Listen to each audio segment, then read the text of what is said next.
Hello students. अगर आप BSc agriculture के सभी सब्जेक्ट्स के हिंदी व इंग्लिश में नोट्स लिखित में चाहते हैं तो इसके लिए आपको एक वेबसाइट पर जाना होगा।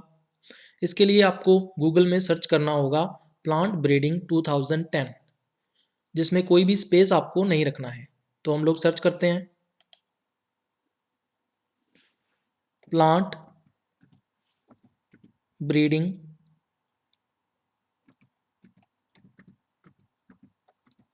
2010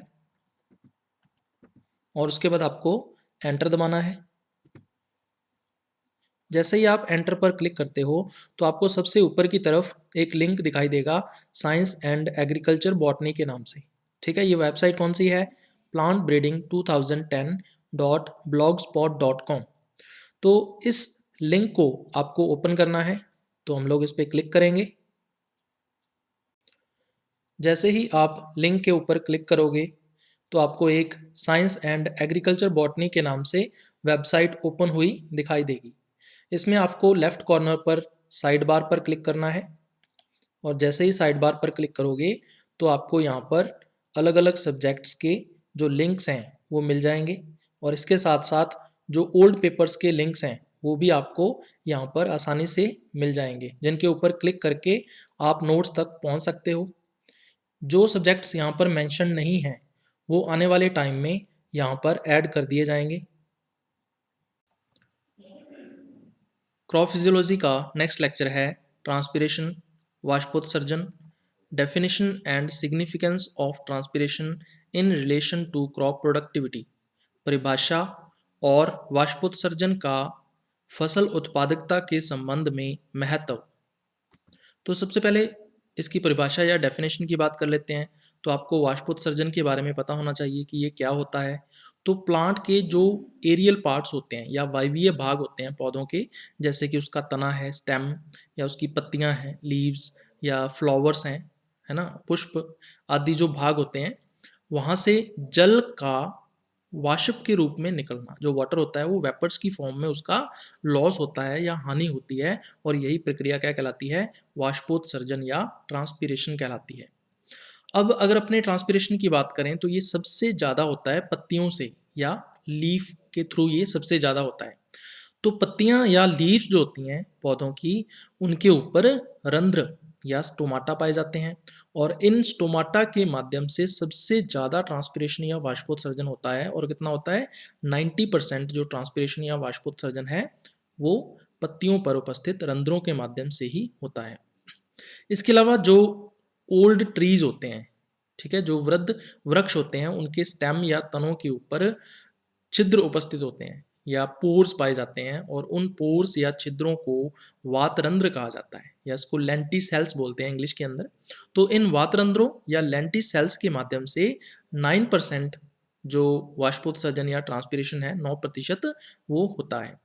उसके बाद सबसे कम जो है वो होता है उपत्वचा यानी कि क्यूटिकल के माध्यम से। जो वायवीय भाग या एरियल पार्ट्स होते हैं प्लांट्स के, उन पर क्यूटिकल या उपत्वचा का आवरण पाया जाता है।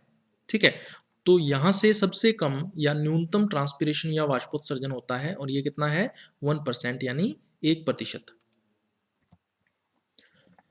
पादप जो है वो जितने जल को अवशोषित करते हैं, ठीक है, प्लांट्स जो है वो रूट्स के द्वारा जितने वाटर को एब्जॉर्ब करते हैं, उस टोटल वाटर का या कुल जल का जो लगभग 90% जल होता है या 90% जो वाटर होता है, उसको वो वाष्पोत्सर्जन के रूप में इवेपोरेट कर देते हैं या ट्रांसपीरेशन की फॉर्म में उसका लॉस हो जाता है या हानि हो जाती है।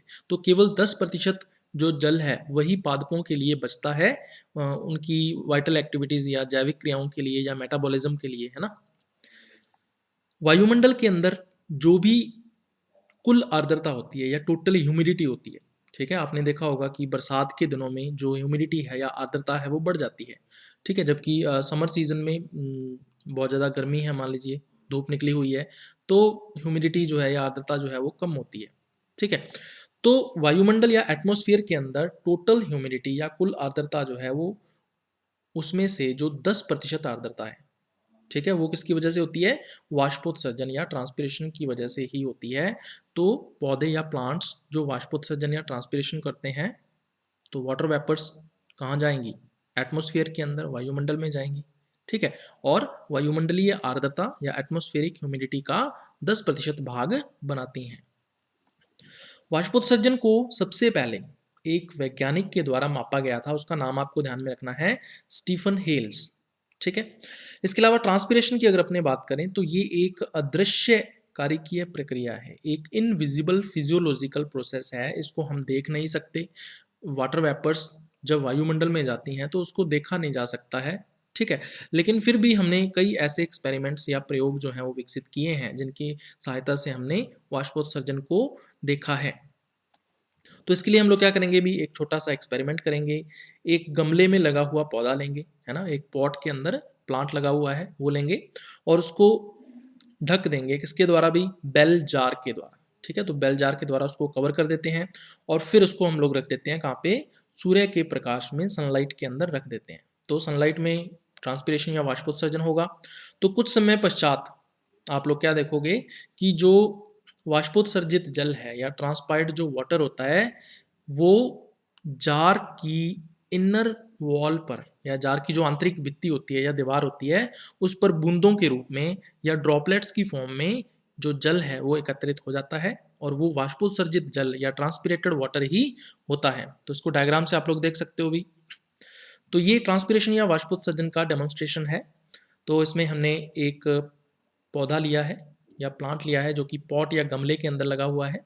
अब इसको हम लोग एक प्लास्टिक बैग से कवर कर देते हैं ताकि गमले के अंदर जो मृदा है उसमें जो नमी है उसका इवेपोरेशन या उसका वाष्पीकरण न हो सके। ठीक है तो उसके बाद फिर हम बेल जार जो है इसको चारों ओर से सील कर देते हैं वैक्स की सहायता से। ऐसा क्यों करते हैं? ताकि बाहर से जो नमी है वो इस बेल जार के एनवायरनमेंट के अंदर न आ सके। ठीक है, तो इस पूरे सेटअप को हम लोग कहाँ पे रखते हैं अभी, सनलाइट के अंदर या सूर्य के प्रकाश में रख देते हैं। तो सूर्य के प्रकाश में क्या होगा अभी, ये जो पत्तियां हैं इनमें से वाष्पोत्सर्जन या ट्रांसपिरेशन होगा और वाष्पोत्सर्जन वाष्प के रूप में ऊपर की तरफ जाएगा। लेकिन ऊपर की तरफ क्या है अभी, जो बेल जार है इसकी दीवार आ जाती है। तो बेल जार की दीवार पर जो वाष्प है वो बूंदों के रूप में जमा होनी शुरू हो जाएगी और इन वाटर ड्रॉपलेट्स को या जल की बूंदों को हम लोग 2 या 3 घंटे के पश्चात इस बेल जार की दीवार के ऊपर देख सकते हैं। तो ये ट्रांसपिरेटेड वाटर या वाष्पीकृत जल की बूंदें होती हैं। तो ये है अभी डेमोन्स्ट्रेशन ऑफ ट्रांसपिरेशन या वाष्पोत्सर्जन को प्रदर्शित करना। उसके बाद हम लोग देखेंगे वाष्पोत्सर्जन को प्रभावित करने वाले कारक या ऐसे कौन कौन से फैक्टर्स हैं जो ट्रांसपिरेशन की रेट को अफेक्ट करते हैं। तो जल की मात्रा या वाटर की अमाउंट जो पौधों के द्वारा वाष्पोत्सर्जित की जाती है, ठीक है, जो ट्रांसपायर की जाती है प्लांट्स के द्वारा, वो चेंज होती रहती है। किसके अनुसार? भौगोलिक रूप से।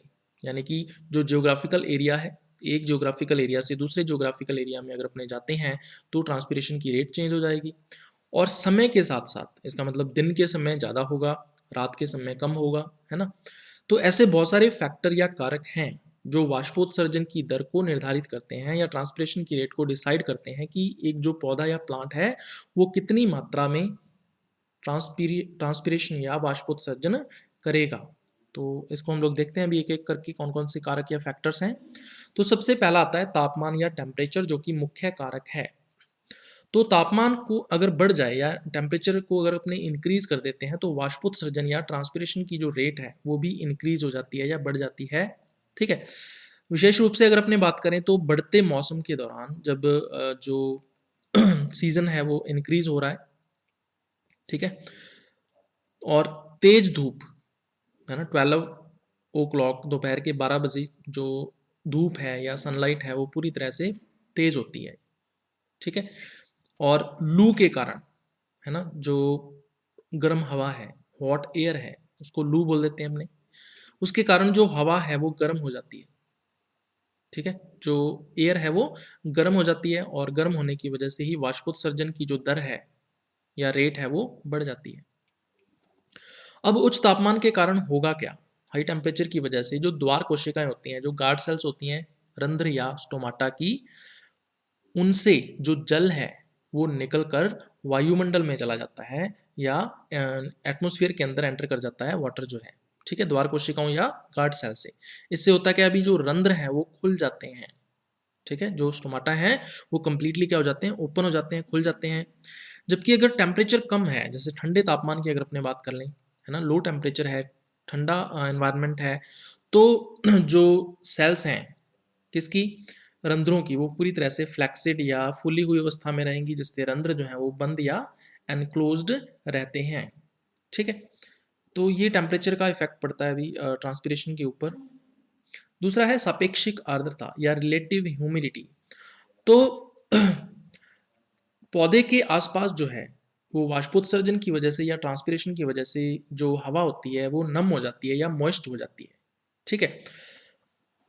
तो पौधे के आसपास की हवा जो होती है, ठीक है, जो एयर होती है या विंड होती है पौधे के या प्लांट के आसपास की, उसकी सापेक्षिक आर्द्रता जो रिलेटिव ह्यूमिडिटी होती है वो इंक्रीज हो जाती है या बढ़ जाती है वाष्पोत्सर्जन की वजह से।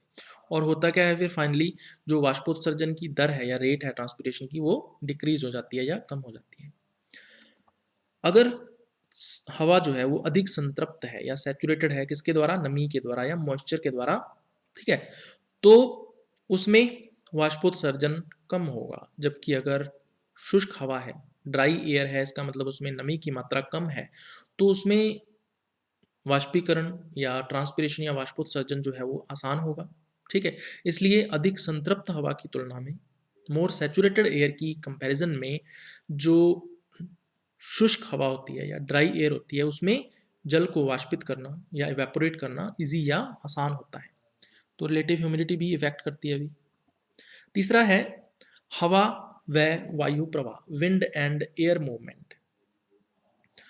अगर पादप के चारों ओर जो हवा है ना, जो एयर होती है प्लांट के चारों ओर की सराउंडिंग एयर है, उसके बढ़ते प्रवाह, अगर उसका प्रवाह या फ्लो जो है, जिसको विंड फ्लो बोल देते हैं, है ना, अगर वो इंक्रीज हो जाए, बढ़ जाए, तो वाष्पोत्सर्जन की जो दर है या ट्रांसपिरेशन की जो रेट है वो भी हाई हो जाती है या उच्च हो जाती है, ठीक है। ऐसा क्यों होता है अभी, जो हवा है वो वायु को चारों ओर घुमाती है, ठीक है, जो विंड होती है वो एयर को प्लांट के चारों ओर घुमाती है। इससे होगा क्या अभी, जो पत्ती के आसपास, जो प्लांट की लीफ है उसके आसपास की जो अधिक संतृप्त वायु होती है, यानी कि मोर सैचुरेटेड जो एयर होती है जिसमें नमी की मात्रा ज़्यादा होती है, उस एयर या वायु को ड्राई एयर यानी शुष्क वायु से प्रतिस्थापित कर दिया जाता है या रिप्लेस कर दिया जाता है, ठीक है।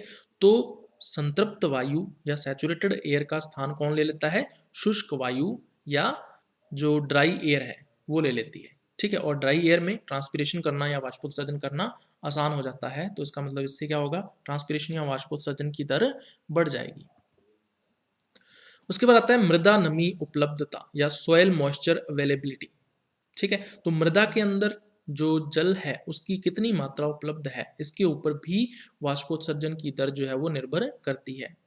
जब नमी की कमी होती है, जब मृदा के अंदर या सॉइल के अंदर मॉइस्चर कंटेंट कम होता है या मृदा नमी कम होती है, तो पौधे जीर्णता प्रदर्शित करते हैं, ठीक है। जीर्णता का क्या मतलब होता है, एजिंग, ठीक है, एजिंग प्रदर्शित करते हैं, जीर्णता प्रदर्शित करते हैं। इसका क्या मतलब है, समय से पहले वृद्ध हो सकता है, जो पौधा है वो बिफोर टाइम बूढ़ा हो सकता है, वृद्ध हो सकता है, जिसके परिणाम स्वरूप क्या होगा, अभी जो लीफ होती हैं, लीव्स होती हैं या पत्तियां होती हैं पौधे की, उनको क्षति पहुंच सकती है या डैमेज हो सकता है, ठीक है।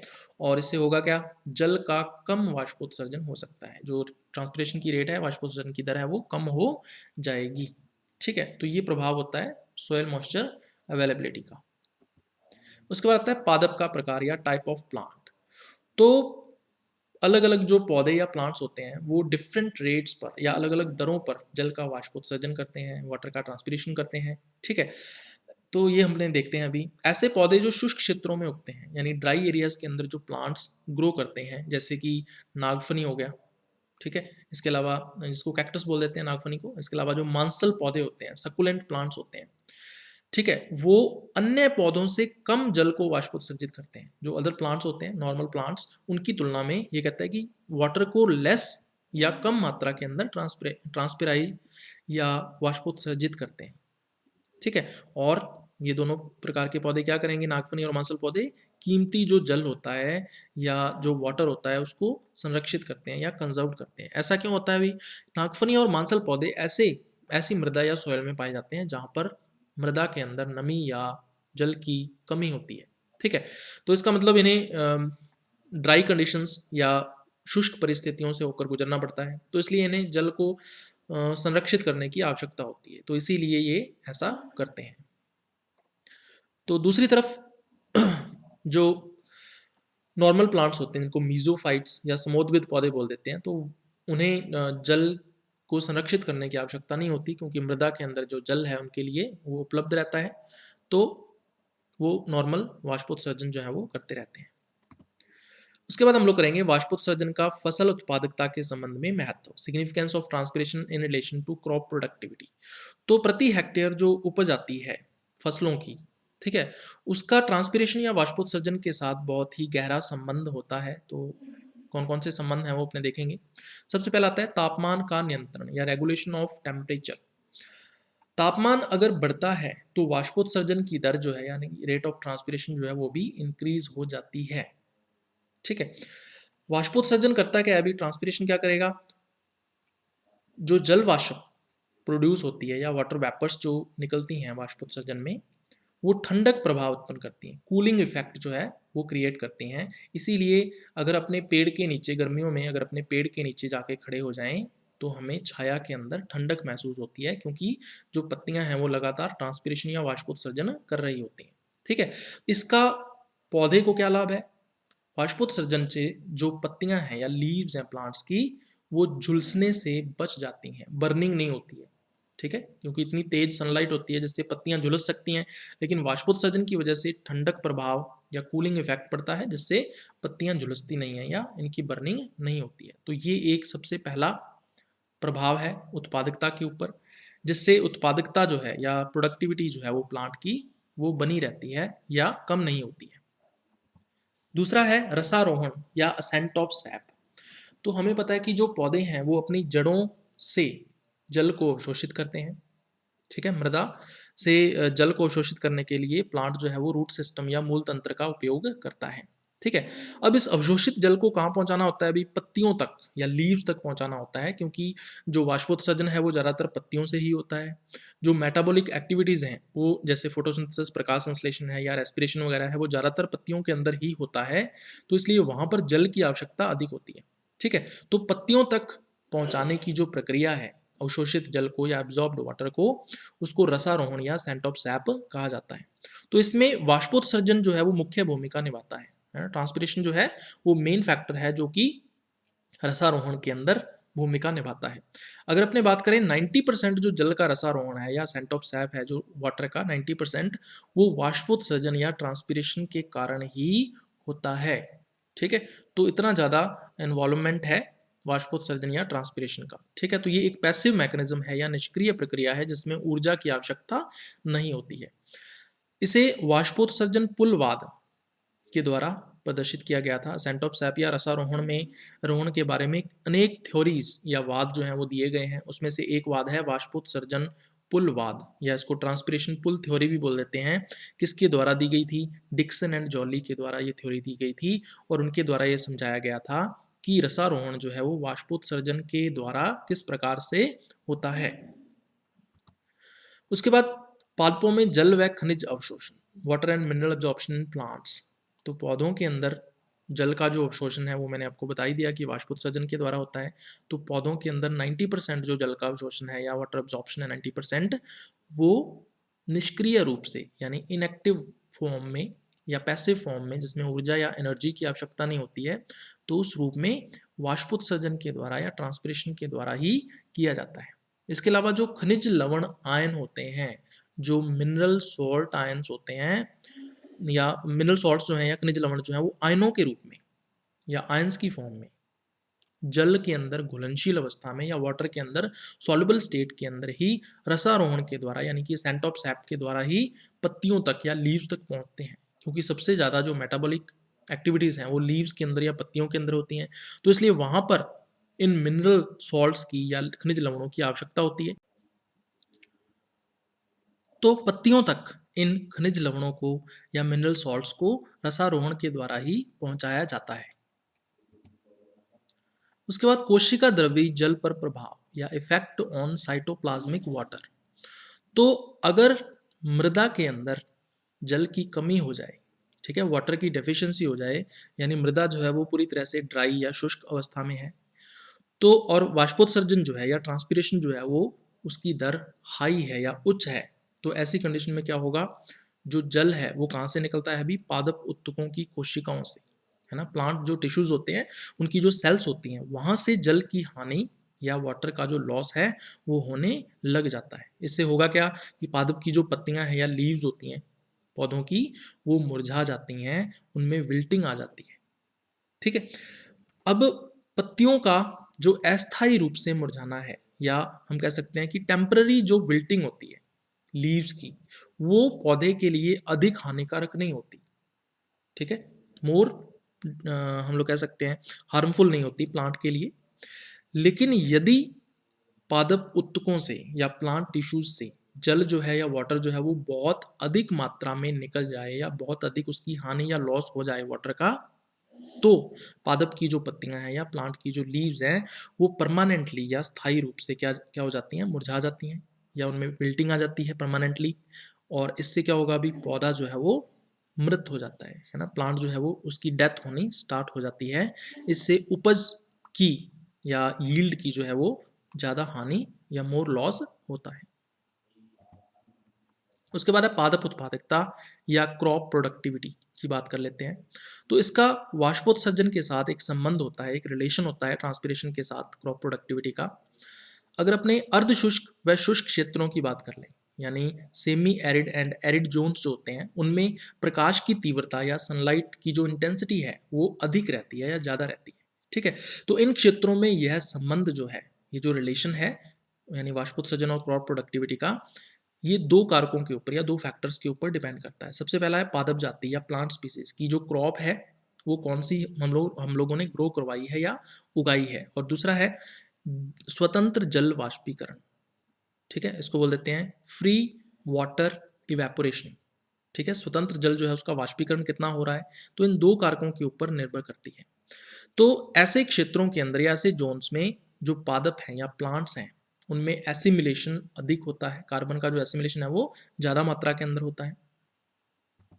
दूसरा हम लोग बात कर लें आर्द्र क्षेत्रों की यानी कि ह्यूमिड जोन्स की। तो ह्यूमिड जोन्स के अंदर जो प्रकाश की तीव्रता है या सनलाइट की इंटेंसिटी है वो कम रहती है, ठीक है। तो इन क्षेत्रों में ये जो संबंध होता है क्रॉप प्रोडक्टिविटी का ट्रांसपिरेशन के साथ, ये केवल पादप जाति यानी कि प्लांट स्पीसीज के ऊपर ही डिपेंड करता है, ठीक है, कि कौन सी क्रॉप जो है वो हमने इस फील्ड के अंदर ग्रो करवाई है। तो इन पौधों के अंदर या प्लांट्स के अंदर जो एसिमिलेशन होता है कार्बन का वो कम रहता है, ठीक है। तो ये डिफरेंस होता है जोन्स का या क्षेत्र का अलग अलग। इसके लिए एक फॉर्मूला है, y is equal to T multiply by T E फिर मल्टीप्लाई बाई एच आई, ठीक है। तो y बराबर टी गुणा टी ई गुणा एच आई। अब इस फॉर्मूले का क्या मतलब है, यहाँ पे y क्या है, अभी क्रॉप यील्ड, अगर अपने फसल की उपज निकालना चाहते हैं तो इस फॉर्मूले का उपयोग कर सकते हैं। तो इसमें t यहाँ पे टेम्परेचर है कि उस क्षेत्र का तापमान जो है वो कितना रहता है, एवरेज या औसत। टीई का मतलब यहाँ पे है ट्रांसपिरेशन एफिशिएंसी, ठीक है। Better capture and use of water for carbon assimilation, अगर कार्बन का एसिमिलेशन करना चाहते हैं प्लांट्स तो उसके लिए better capture and use of water यानी जल का जो अवशोषण है मृदा से वो अच्छा होना चाहिए, और पौधों के द्वारा उस जल का यूज जो है वो ज़्यादा होना चाहिए, यानी ट्रांसपिरेशन या वाष्पोत्सर्जन की जो दर है वो कम से कम होनी चाहिए, तो इसको ट्रांसपिरेशन एफिशिएंसी बोल देते हैं। और एच आई यहाँ पे क्या है, हार्वेस्ट इंडेक्स इसको बोल देते हैं। हार्वेस्ट इंडेक्स का मतलब क्या है कि जो पौधे हैं वो एसिमिलेटेड कार्बन का कितना प्रतिशत कन्वर्ट करते हैं किसमें, ग्रेन्स के अंदर। तो ज़्यादा से ज़्यादा जितना ज़्यादा कार्बन एसिमिलेटेड कार्बन जो है उसको ग्रेन्स में कन्वर्ट किया जाएगा उतना ही ज़्यादा हार्वेस्ट इंडेक्स उसका आएगा। तो इस प्रकार से क्रॉप यील्ड जो है वो हम लोग निकाल सकते हैं, जो कि ट्रांसपिरेशन एफिशिएंसी के साथ रिलेशन प्रदर्शित करती है। उसके बाद आता है जल उपयोग दक्षता या वाटर यूज एफिशिएंसी, या इसको शॉर्ट फॉर्म में WEU के नाम से भी जाना जाता है। तो फसल की जल उपयोग दक्षता वाष्पोत्सर्जन के द्वारा निर्धारित होती है। ठीक है, जो पौधे जल को अवशोषित करते हैं मृदा से, जितना अवशोषित करते हैं उस जल का कितना प्रतिशत वो अपनी मेटाबॉलिज्म में या अपने उपापचय के अंदर उपयोग करते हैं, है ना, उस प्रतिशत मात्रा को ही क्या बोलते हैं, फसल की जल उपयोग दक्षता बोलते हैं। और ये ट्रांसपिरेशन पर डिपेंड करती है या वाष्पोत्सर्जन के द्वारा निर्धारित की जाती है। अगर वाष्पोत्सर्जन कम होगा तो WUE यानी वाटर यूज एफिशिएंसी ज़्यादा होगी, और अगर ट्रांसपिरेशन या वाष्पोत्सर्जन अधिक होता है तो वाटर यूज एफिशिएंसी प्लांट की कम होगी। तो उसको इस फॉर्मूले से हम लोग कैलकुलेट कर सकते हैं अभी। WUE is equal to water used in plant metabolism, पादप के उपापचय में जो जल उपयोग होता है वो डिवाइडेड बाय या भाग देते हैं हम लोग इसे वाटर लॉस एंड ट्रांसपिरेशन, वाष्पोत्सर्जन के अंदर जो जल की हानि होती है उससे इसको भाग दे देते हैं। तो इस प्रकार हम लोग वाटर यूज एफिशिएंसी जो है पौधे की निकाल सकते हैं। अब ये जो वाटर यूज एफिशिएंसी है ये दो प्रकार की होती है। सबसे पहले है फोटोसिंथेटिक वाटर यूज एफिशिएंसी, या इसको प्रकाश संश्लेषी WUE भी बोल देते हैं।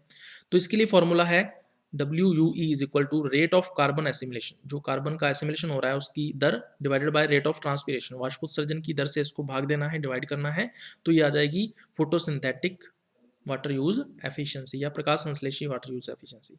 दूसरी होती है उत्पादकता वाटर यूज एफिशिएंसी या प्रोडक्टिविटी वाटर यूज एफिशिएंसी। इसको निकालने के लिए फॉर्मूला क्या है अभी, WU is equal to biomass produce, एक पौधे के द्वारा जितना जैव भार उत्पन्न किया जाता है वो divided by rate of transpiration, जो वाष्पोत्सर्जन की दर होती है उस पौधे की। तो इससे हम लोग उत्पादकता वाटर यूज एफिशिएंसी या प्रोडक्टिविटी वाटर यूज एफिशिएंसी को फाइंड आउट कर सकते हैं। उसके बाद आता है भाई फसल की वाटर यूज एफिशिएंसी को अगर हम सुधारना चाहते हैं, इंप्रूव करना चाहते हैं, तो उसके लिए क्या क्या हम एफर्ट्स कर सकते हैं या प्रयास कर सकते हैं। तो सबसे पहला है अतिरिक्त सिंचाई से बचाव, है ना। हम लोग जैसे मान लीजिए एक फसल को 4 सिंचाइयाँ चाहिए, तो हम लोग 5 या 6 सिंचाइयाँ उसको नहीं देते, है ना। तो ज़्यादा सिंचाइयाँ ना देकर जितनी सिंचाई की उसको आवश्यकता है उतनी ही अगर अपने सिंचाई देते हैं तो उससे वाटर यूज एफिशिएंसी पौधे की बढ़ जाती है।